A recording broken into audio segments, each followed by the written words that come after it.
Hello, and welcome to Off the Shelf Reviews. I'm your cherry bomb. And I'm Gary. And today we're going to review and discuss El Norte, or The North, which came out in 1983, written and directed by Gregory Nava. Ian, why don't you give us the synopsis? Well, the story follows Enrique and Rosa, a brother and sister from a small Guatemalan village. After their parents are killed by Guatemalan soldiers, Enrique and Rosa decide to take the perilous journey to the north, to America, for a better life. We follow them as they go through trials, tribulations, and challenges that may just kill them. You know, I've reported on a few of these reviews about the production troubles that some of these films go into. Yeah. This one's no exception. Right. Like, this film almost didn't get made. Like, the film footage was confiscated from the filmmakers in Mexico at one point while they were making this film. Yeah. You know, the two actors, they didn't have green cards.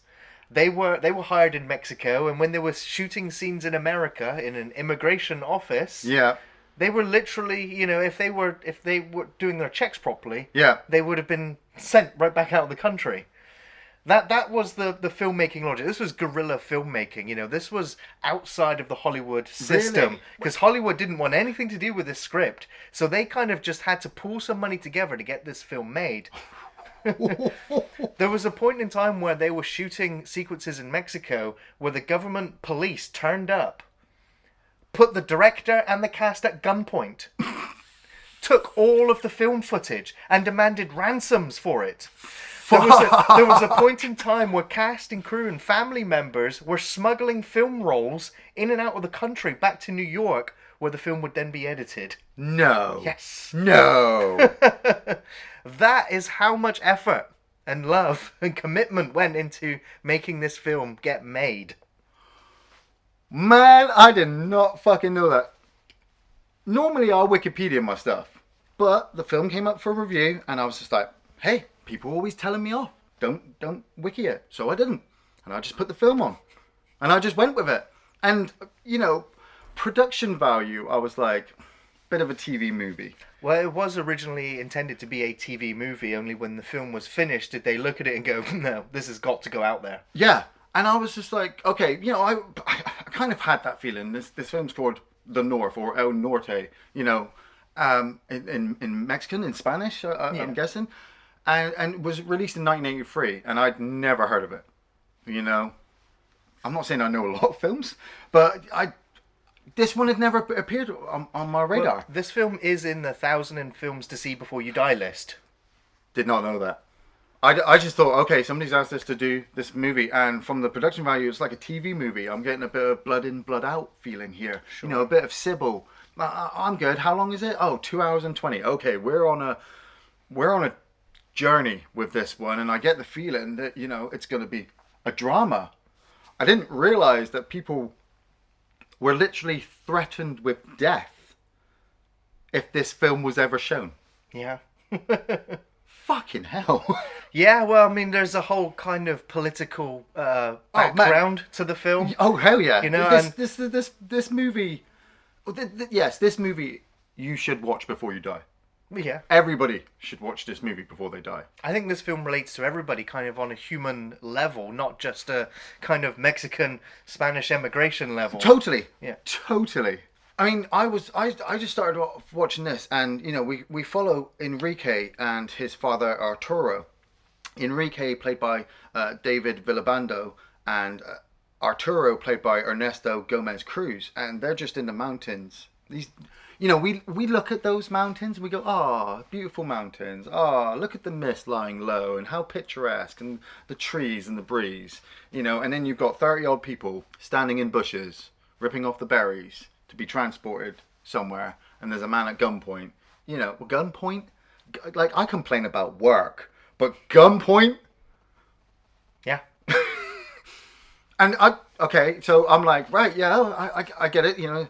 These people are oppressed. This is the only work they can get. This asshole's got a gun. He works for somebody else because the government works for somebody else. You know, I understand the kind of basics of how human nature can be horrible in certain situations.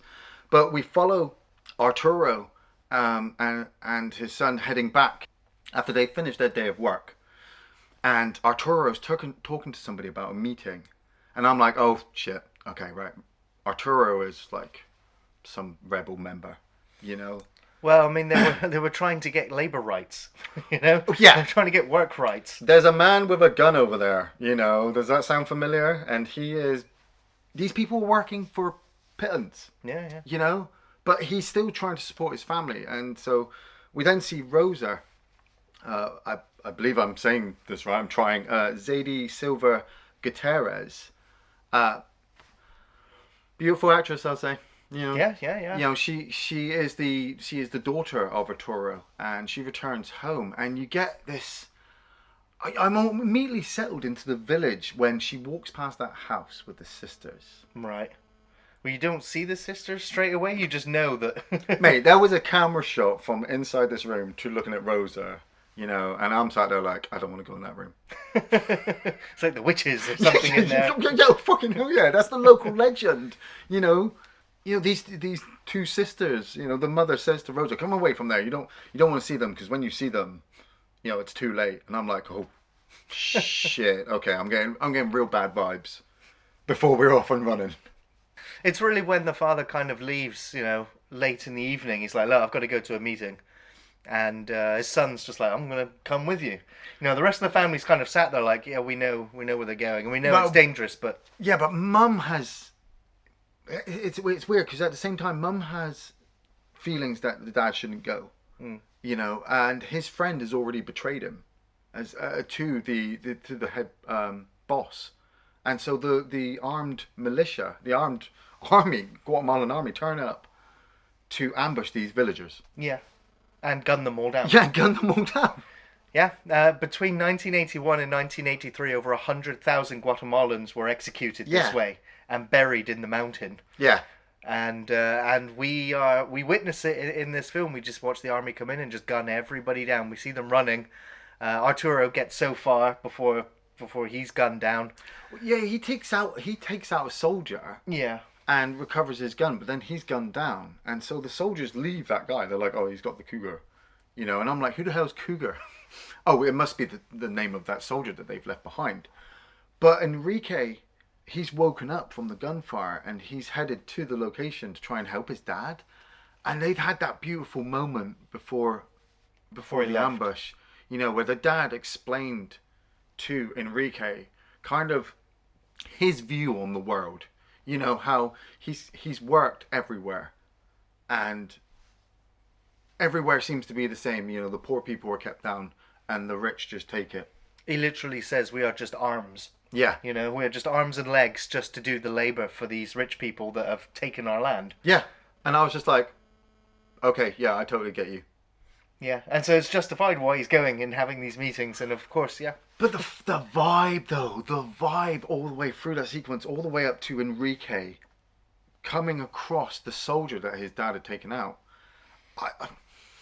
I loved how they managed to obviously give us the machete kill sequence without actually showing anything. Right, yeah. I mean, you get a couple of quick shots of the face, which looks like it has scars, but it's not bloody or gory or anything. Yeah. I mean, I would say that this film is, by and large, probably a PG film, despite decapitated head and one half-nude magazine towards the end of the film. Yeah. It's not, it's not a massive assault on the visual senses that would make it an adult film. No, but it hits the soul real hard. Hell yes, it does.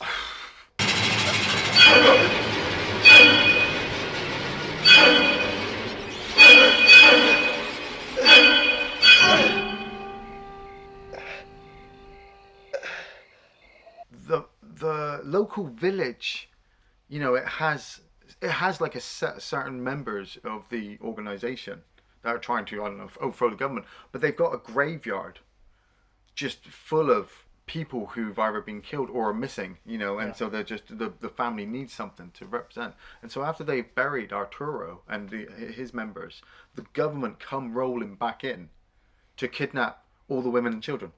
Well, anyone that was associated with anyone that they've Yeah. just gunned down. It's like, we're going to take all the families. I mean, in reality, entire villages were swept up and disappeared Yeah. under this regime. And so, the two kids are just like, we got to get out of this town. I mean, it's mainly Enrique who's just like, I've got to go. Like, they're definitely coming for me. Although he doesn't realize they're coming for everyone in the village, really. Yeah. And so he decides it's time to head north to America. They had a family member at one point discussing how she had been close enough to the north where she had magazines. Well, she'd worked for somebody who got the magazines delivered, and the magazines were given to her, and she just kept reading them for 10 years. Yeah. And just got the image of... I don't think I'll ever get that image of Rosa sat at a table, with the wooden floorboards and the dilapidated house. Yeah. And she sat there reading an American magazine, and it's just showing, all these deluxe fitted kitchens and everything else. And Well, it's the same everywhere. It's that American dream, isn't Oh, it? absolutely. Where you can have everything. You just need to go for it. They joke that even the poor can own cars. Yeah, but like we said, the fact that this village, the government is just going to just roll them in and take them all away.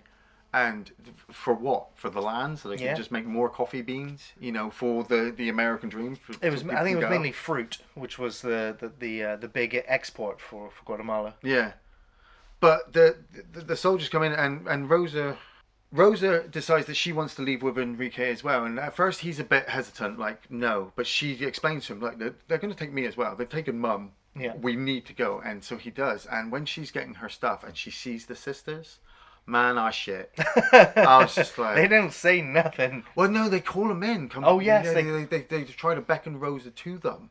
What's going... Like, only one of them speaks, but I don't think their lips move. No. But at the same time, I think I was just traumatized by the image of these two sisters. And I'm just like, get out there. And she gets to Enrique, and they head off into the hills. There's a couple of great moments where I like it where she goes to her auntie, I think it is. Yeah. And she begs for the money, and she's just like, look, I'll give you all of my savings. I'm too old to go north now. You're young enough. You'll probably make it. Take this money and go.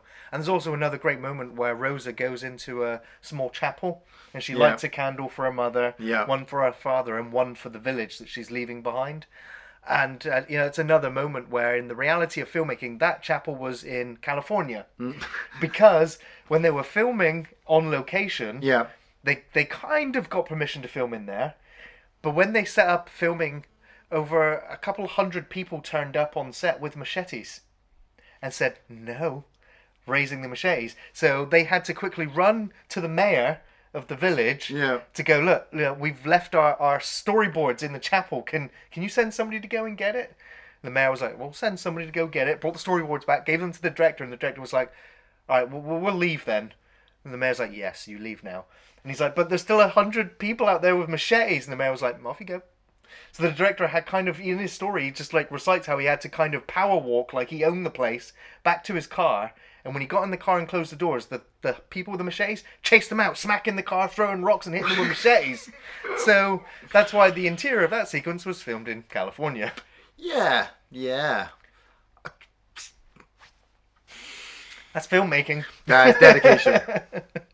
We cut to part 2, the Coyote, and they're making their way to Mexico. Or they're at least trying to get through Mexico to be able to get to America. And Enrique had been given all this information by this local, village or I suppose, local commando he looked, about how to act Mexican. They needed to convince the border patrol that they were Mexican so that they could give him their village in Mexico so they weren't brought all the way back. And I thought that was just... There's some really great humorous moments here in Mexico. Yeah. I really like the guy who's explaining to them. He's like, look, you don't sound Mexican. You're not talking Mexican. No. You just got to say fuck. Yeah. Like, fuck this and fuck that. That's the villager, yeah. Yeah.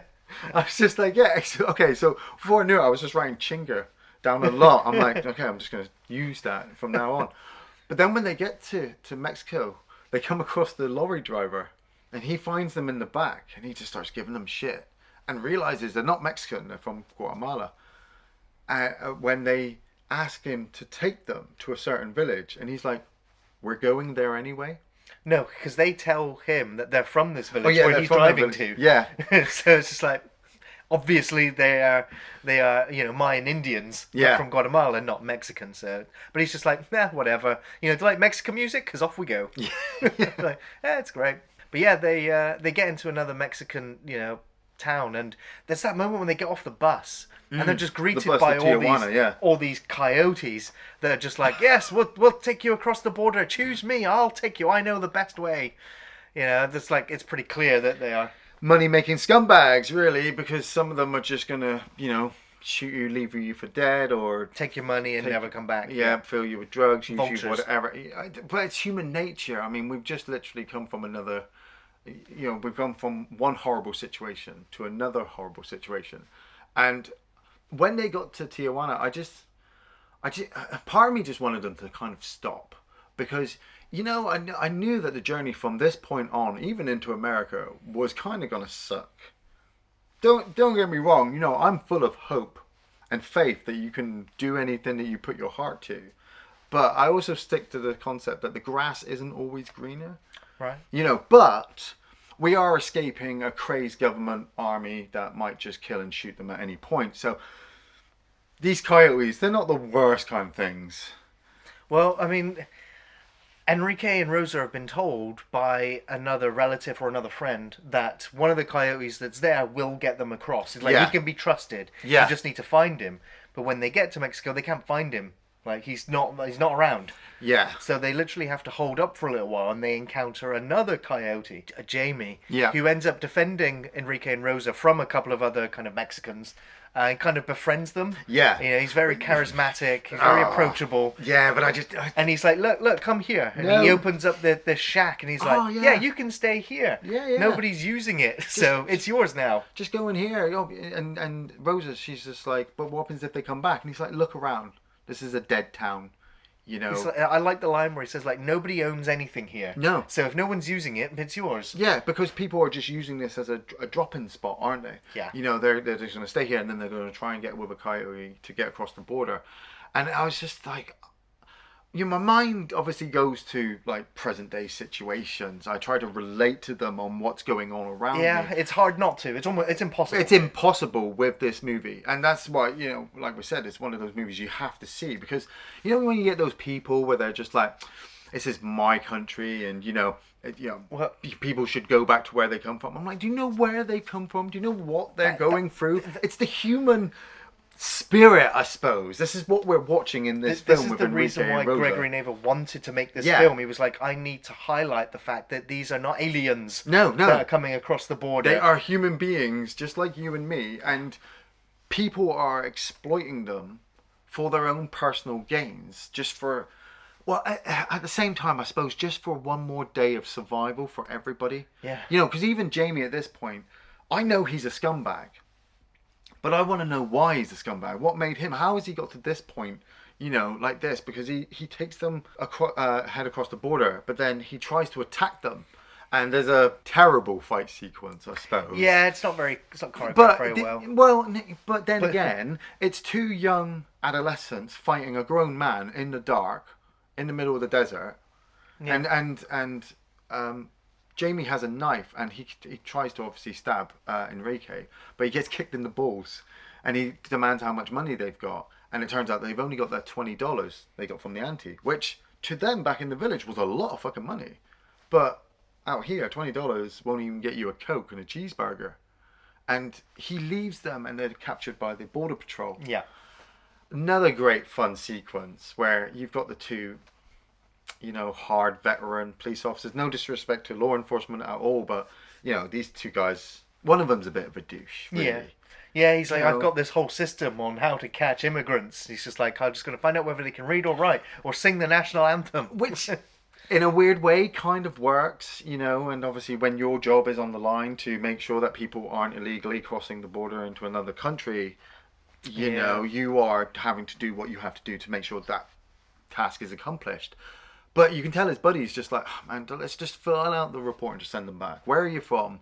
And Enrique's, he names this town that he was told to say because it's closer to the border. Yeah.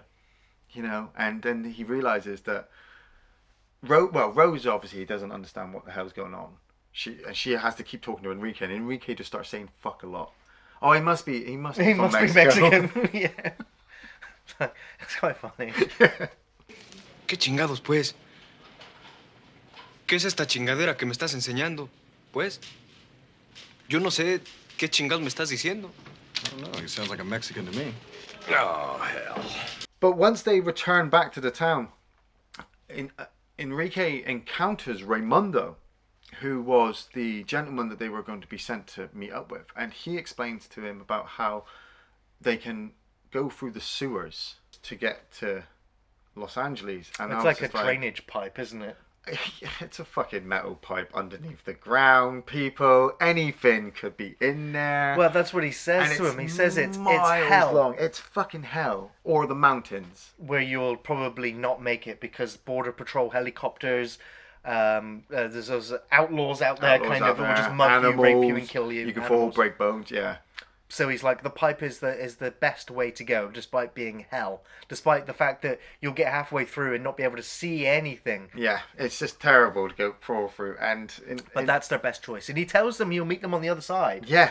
Because he has an American visa, so he can go between. Enrique and Rosa start crawling through the tunnel. And, I mean, it's nicely lit. I mean, he's only got that one torch, but obviously the lights from the camera and... Well, I mean, it was a skeleton crew that made this film, so a lot of the interior stuff, Yeah. there's no lighting rigs. It was lit with candles. Wow. So this pipe sequence, there's no lights. It was just a couple of flashlights. Damn. Yeah. Oh, 'cause- But I'll tell you what, they had one hell of a cinematographer working with them on this film, and that was James Glennon. Okay. And James Glennon is kind of he's the son of a famous cinematographer himself. But James Glennon, he had just come off the back of Star Wars Episode 6. But he's also the cinematographer for two of my favourite TV shows, Okay. Carnival and Deadwood. Nice. He was the photographer for all of those shows. And so, in his early days of his career at this point was still... But mate, every shot in the movie was... It's fantastic. The way it was lit, and of course the filmmakers, when they were making it, they couldn't see the dailies. They had to send their footage off to New York. Yeah. And they were like, hey, how's the footage look? Does it work? This sequence in the tunnel, though, rats. Lots and lots of fucking rats just run right over them, and I could feel the bites and the scratches. I can still feel it kind of now. Credit to the actress who plays Rosa, who has Yeah. a natural phobia of rats. Oh shit. And so this sequence was incredibly tense for her. Yeah. And of course they used domesticated and trained rats for the sequence, but still. Still, the feeling I got from the movie that they were just being bitten and scratched by these things that were living in the sewers for this long, and like I said, they come across a dead cat and the diseases and the whatever, and to still have to get to America, where in my mind I'm like, they can't just walk into a hospital. Right. Because they're going to have to flash their green card. They're going to have to show their insurance. The doctor's going to help them, but they're just going to get shipped back all the way back to where they've just come from. And when they finally come out on the other side and Raimundo meets them, the look on their faces where they see San Diego. Yeah, the sea of lights. Yeah, but I'm just like, just stop now. You just need a job. You need... No, it's not as good over here. You literally just have to get in the rat race just like the rest of us. And we hit part 3, the North. And they're just sold to another guy. Raimundo essentially. just sells them to another guy. And he sets them up in a terrible... I mean, the sewer was probably cleaner than that fucking apartment. Right. He's like, oh look, it's a working fridge and a stove. Huh?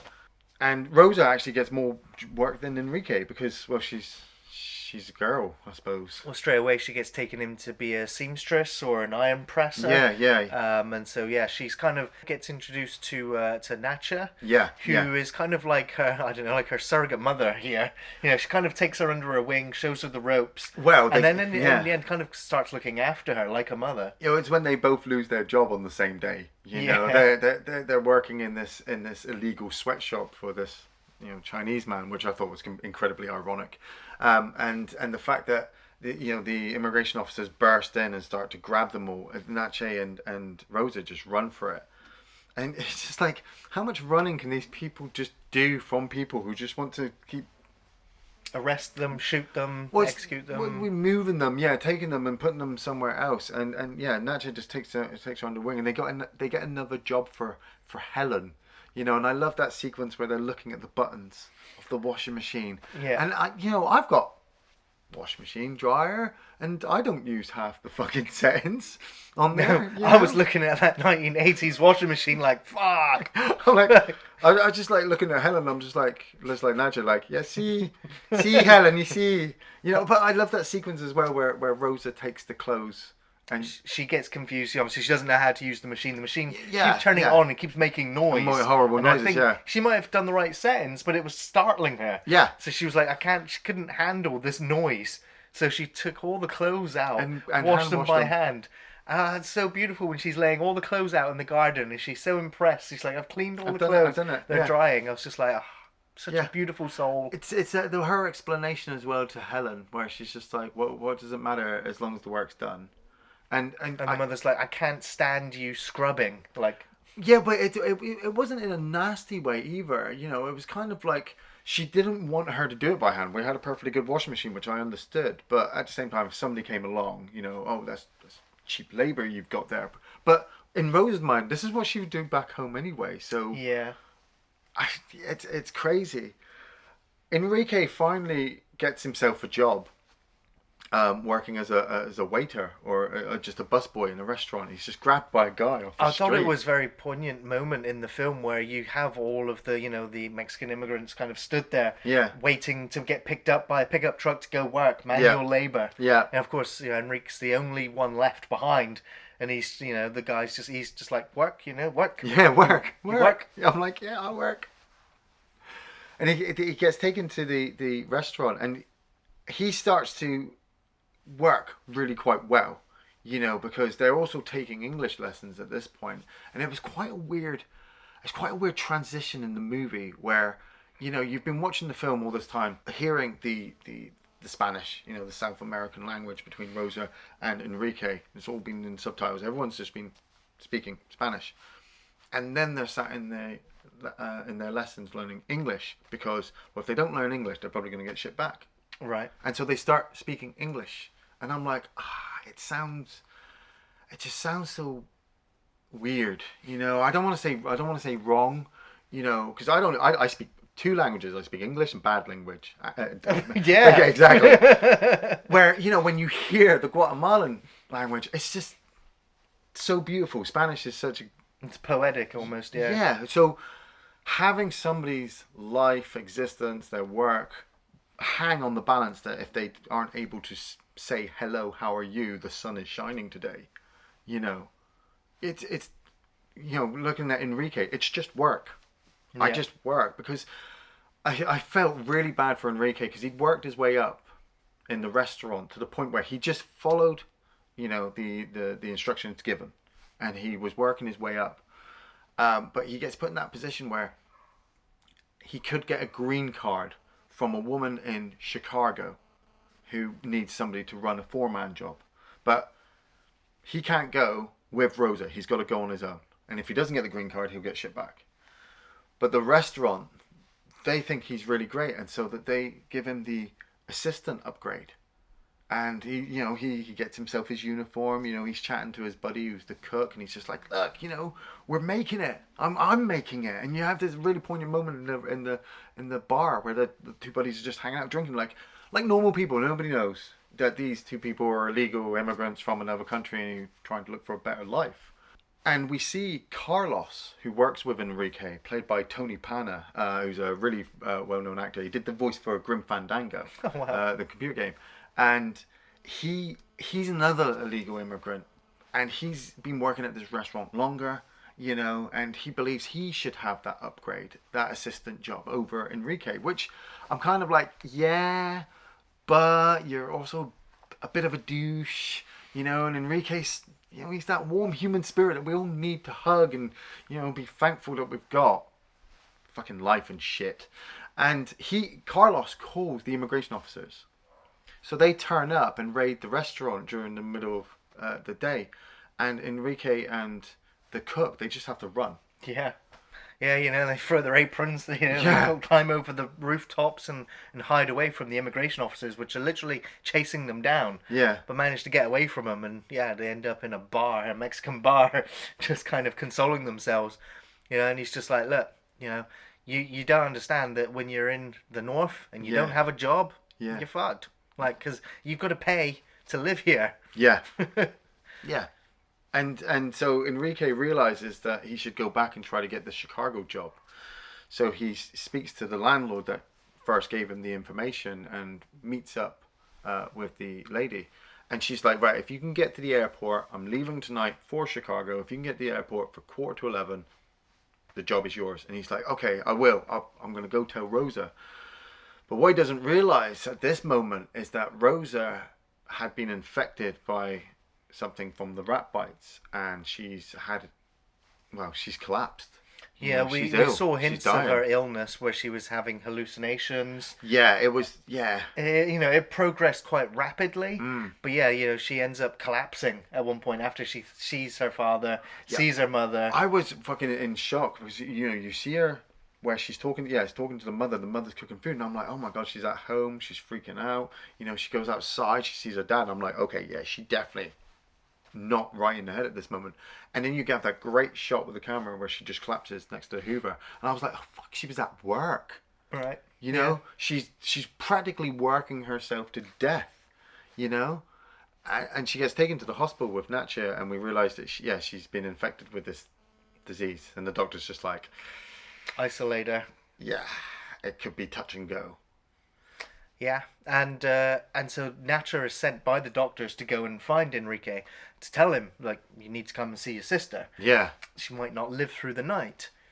And she turns up at their apartment whilst Enrique's packing his bag, and he's like, ready to go. Yeah. And she tells him, like, she's in hospital, your sister's dying, you should go. And Enrique's like, look, I've got this job in Chicago, I've got to go, I'm going to get a green card, I'm going to become an American citizen now. Yeah.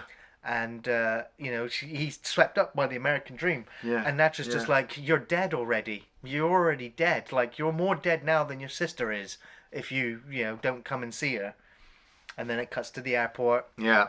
and it cuts to the airplane taking off. Yeah. And you're sat there like, No, I knew he was. he's not on the I was plane. like, fuck you. The relationship between the two of them has been so strong. Yeah. Like, to you couldn't separate the family now. Oh, if you did, it would be such a kick in the face. Like, if we'd seen Enrique on the plane and just Rosa just passed in hospital, I'd have just turned the film off and cried. Right. But, I mean... instead, we're going to go to the hospital and cry anyway. Yeah. Because Enrique comes into the hospital, and this is Rosa's last scene. Because she's dying. And she explains that, are they free now that they're in the north? No. And the answer is no. Yeah. And she's just like, we couldn't live in our hometown because of the oppressive regime, because of the military, because life is just not good there. She's like, we can't live in Mexico because everywhere is poverty, and she's like, and we can't live here in the north because we're constantly being threatened with being sent back. It's impossible to live there, and she dies. And she's like, all she wanted was a home. Yeah. And she just didn't have one her whole life. And it's devastating. I was just like, man, like, It's kicked in the face. I was Yeah. kicked in the face. repeatedly here. Yeah. And the film kind of ends with Enrique kind of, he's got another job. And he's just a manual labourer that's it, he's just woken building building the city, building the infrastructure, Yeah. the skyscrapers, But weirdly enough, I didn't blame him either. Like He's got to keep going. that's it. He's just got to keep going. And the film weirdly gives you these images. Like, you'd seen a lot of death images through the film, but subliminally, there's like a white chicken, and women at grave sites with all those crosses, and flowers. And then obviously you see the dad and the mum. And with this end sequence, we get some flashes of that when Enrique's at work. He just sees that, and you get that last shot with the head in the tree, and you're like, What does it mean? what is it? Is that a message there? Has he killed himself? Is he dead inside? Is he just go? Because I turned the film off, and I'm just like, well, that was good. I've got to go ready for work now. Right. You know, I've got to, you know, do the daily grind. And I saw the head there, and it reminded me of what the father's last words to him were, which was like, "We're just arms, we're just laborers. That's all the world sees us as." And that is, you know, it's just the irony of that's where he's ended up, but in a different country. yeah, but at the same time, it was for me, this film was always about the story as well, about everybody's story. I'm just like, he's just gonna keep going. He is gonna keep going, and he's gonna have this story. Hopefully, he'll meet somebody, marry, have children, and be like, I had a sister, and my mum and dad, and we came from Guatemalan village, and this is where we ended up. Well, hopefully he does get to tell a story. Yeah. And that's why I think this film is so important, because it is that story being told where, you know, so many, you know, it's just not told. You don't see it. It's kind of Life. comedy in other films, you know, it's just, Yeah, yeah, man. I mean, kind of shines a spotlight on the situation as it was in the 80s and kind of as it is now in, you know, 2020s. every now and again you need to put the spotlight on it, and people need to recognize it. Yeah. So Ian, do you have favourite or memorable sequences? Yeah, I have quite a few actually. Arturo's life lesson at the beginning to Enrique, you know, I was just, I knew something was bad coming around the corner, you know, and it's horrible being the audience member and having hindsight, because, you know, you'd seen the military turned up and the guys were just all sitting there waiting for this ambush to happen, and Arturo is walking into it, and he stands there and looks at Enrique and just explains to him those little life lessons, and then Enrique kisses his hand, and I'm like, that's the final moment you're going to have with your father. That's just ow inside, because, you know, the next sequence, when you see that head hanging there, like, I also like the fight sequence as well with the machete. I just thought it was, we say well choreographed, you know, you could tell he wasn't hitting the guy, but it told me enough that he was hitting this guy with a machete. The music, I think, it was what really summed it up for me, that sequence. Yeah, but I also love the fact that it later on plays on when Enrique has the dream.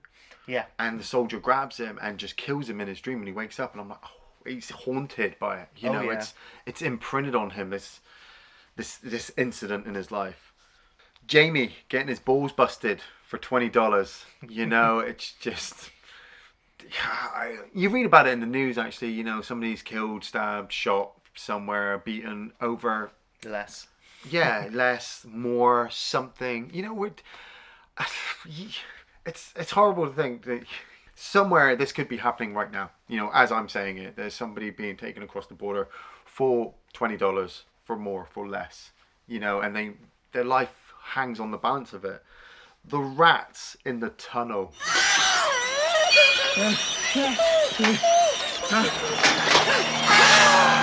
Whoa.